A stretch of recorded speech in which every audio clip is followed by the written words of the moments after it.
Kasih karunia dan damai sejahtera dari Allah Bapa dan dari anaknya Tuhan Yesus Kristus Tuhan kita. Amin. Shalom Bapak Ibu, Saudara-saudari yang terkasih dalam Kristus Yesus.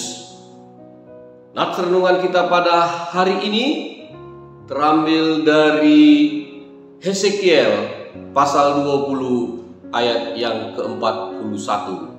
Demikian bunyinya. Seperti kepada persembahan yang harum aku berkenan kepadamu pada waktu aku mengeluarkan kamu dari tengah bangsa-bangsa dan mengumpulkan kamu dari negeri-negeri di mana kamu berserak, dan aku akan menunjukkan kekudusanku kepadamu di hadapan bangsa-bangsa. Demikian bunyinya. Saudara-saudari yang terkasih dalam Kristus Yesus, coba pikirkan sejenak tentang aroma atau harum yang Anda sukai. Apakah aroma parfum favorit Anda? Mungkin juga aroma kopi atau aroma buah dan bunga. Biasanya kita dengan cepat dapat mengenali aroma yang kita sukai. Yang pasti kita pada umumnya menyukai aroma-aroma yang harum dan sedap. Demikianlah Tuhan Allah kepada umatnya.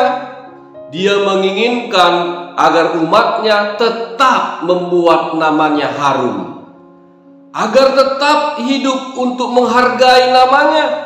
Namun umatnya pergi menyembah berhala-berhala, melakukan hal-hal yang tidak berkenan kepadanya.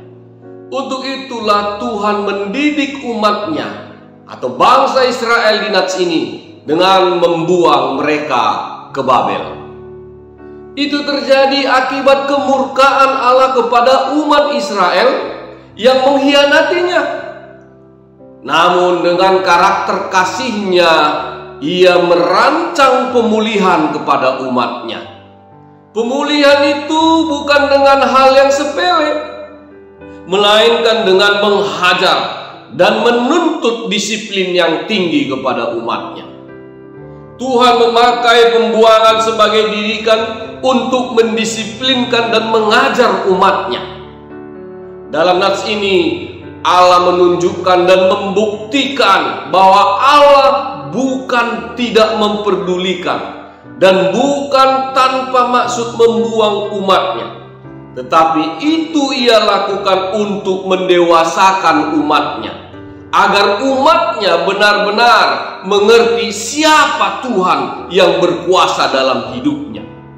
Ilah-ilah lain atau Allah yang membawa mereka masuk ke negeri yang telah dijanjikan Allah.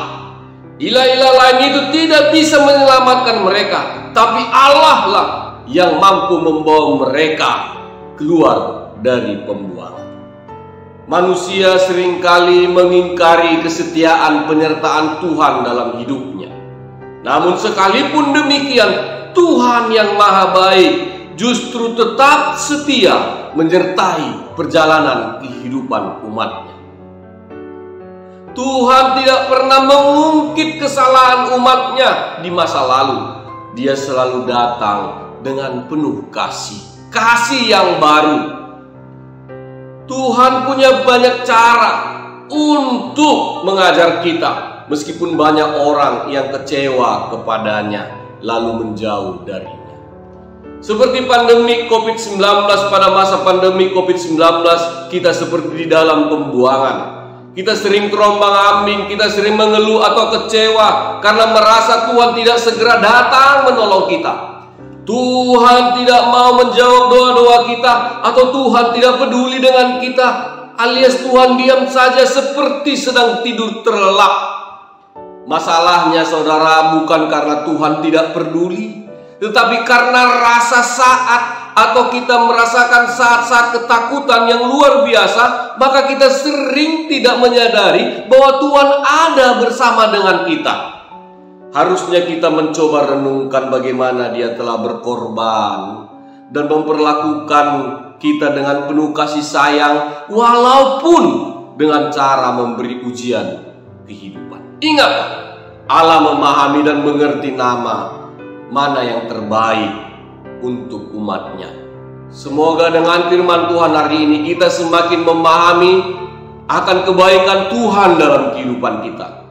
Saat ini Tuhan tidak hadir secara fisik, namun dengan kuasa rohnya, kuasa kasihnya, Tuhan datang untuk membantu kita keluar dari pandemik dan masalah kehidupan kita. Mari kita tetap tenang dan mempercayakan hidup kita pada penyertaan Allah di dalam kuasa Yesus yang terus bekerja setiap waktu dalam kehidupan kita.